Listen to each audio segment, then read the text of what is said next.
형벌을 받게 됩니다. 근데 제2 이사야에 가면 포로된 곳에서 아무런 정치력이나 군사력이나 무슨 어떤 국력을 집결할 수 없는 포로된 이산 가족에 불과한데 저들의 회복이 우렁차게 외쳐져서 이 제2 이사야에서 말하는 예언의 세계관은 은혜의 세계관인 것입니다. 은혜가 저들을 율법으로 받은 정죄를 되돌려 놓겠다 이겁니다.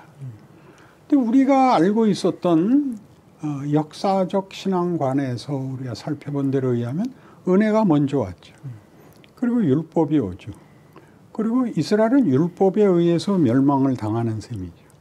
은혜는 그 후에 오고. 근데 이제 여기서는 우리 논리대로 이스라엘이 율법적 기준에 의해서 심판을 받고 그러나 하나님의 은혜에 대해서 회복이 됩니다. 그런데 역사적 배경을 보면 그들이 그런 약속 속에 정말 갑자기 고레스가 왕이 되면서 다 민족 종교를 허락하고 돌아가서 성전을 짓고 잘 살라 그래서 모든 회복과 그 예언의 약속이 이루어진 것을 인하여 환호하고 돌아왔는데 현지 사정은 그렇지 않았던 겁니다. 예루살렘에 돌아와 보니까 다 황폐했고 이방 민족들이 들어와서 차지했고 그들이 돌아와서 다시 이스라엘이 국가로 서는 것을 모두 방해하고 거기다 기근이 들고 또 이렇게 폭력적인 위협이 있어서 우리 옛날 새마을 운동 같이 한 손에 뭐였죠? 한 손에 뭐 하여튼 농기구 들고 한 손에는 총을 들고 그렇게 일을 해야 됐고 너무 고단해서 이제 완전히 절망을 해버립니다. 그 절망한 그때에 하나님이 너희 왜 이 꼴이냐? 라고 다시 꾸짖으십니다. 대표적인 게 말라기죠. 성전문을 닫을 자가 있으면 좋겠다. 너희가 나한테 드리는 제사를 너희 총독에게 줘봐라. 누가 그걸 간합하겠느냐? 누가 너희에게 칭찬하겠느냐? 너희가 그것을 하고도 모른다고. 응? 너희 다 헌금도 삥땅 치고 그러고 보관 준다고? 다 거기 그때 나오는 얘기예요. 성전문을 닫아라. 그리고 400년 동안 침묵하시는 기간이 있죠. 그래서 이거를 자유의 세계관이라 합니다. 여기에 이제 우리가 7시대로 역사적으로 주어졌지만 그것이 어떤 관계를 가지는가에 대한 이제 설명이 제일 뚜렷하게 드러납니다.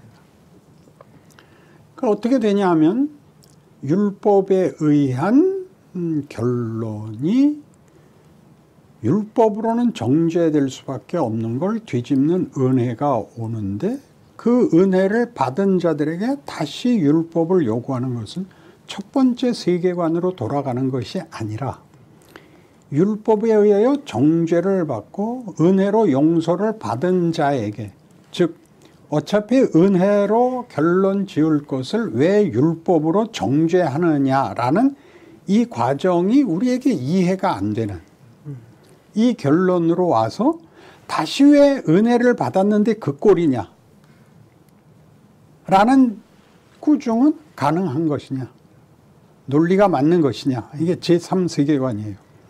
그러니까 처음엔 율법으로 따졌을 때 그냥 하나의 잘잘못의 기준, 도덕성, 윤리성, 뭐 최소한의 어떤 양심 같은 것들로 우리를 판정했던 것에 은혜를 더하여 다시 율법적인 그 잣대를 갖다 대는 것 같은 것은 제1차 세계관, 제2차 세계관을 넘어서 제3차 세계관에 와 있을 때야 요구되는 건데 그것은 뭐냐면 자유예요. 자유란 뭐냐면 너희가 책임을 져라.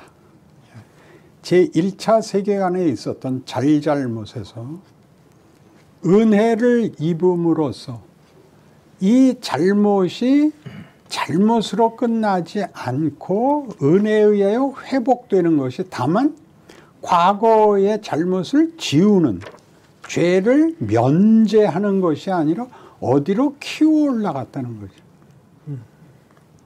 너희가 자유를 가졌으면 책임을 져라 라는 책임을 묻는 거죠.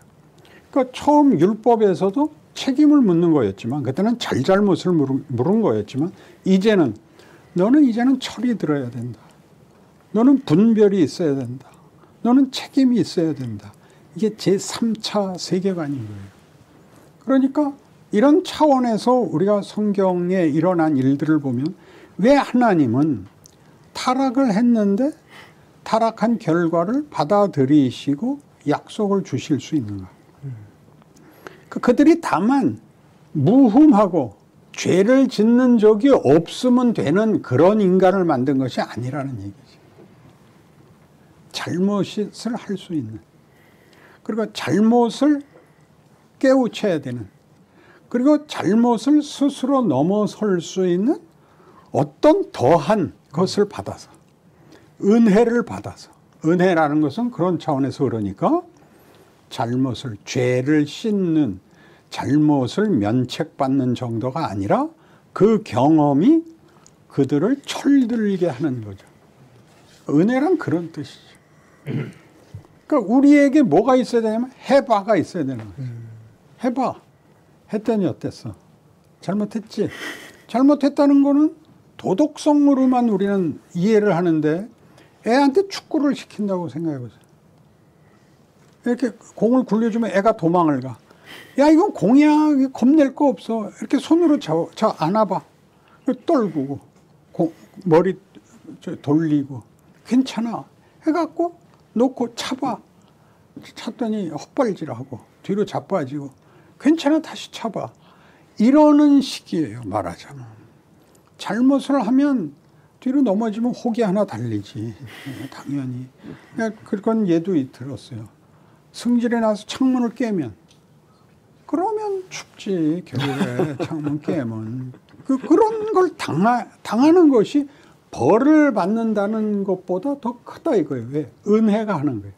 은혜가 그것을 잘못된 거에 대한 응보, 형벌을 내리는 것이 아니라 그게 뭔가를 보는 거예요.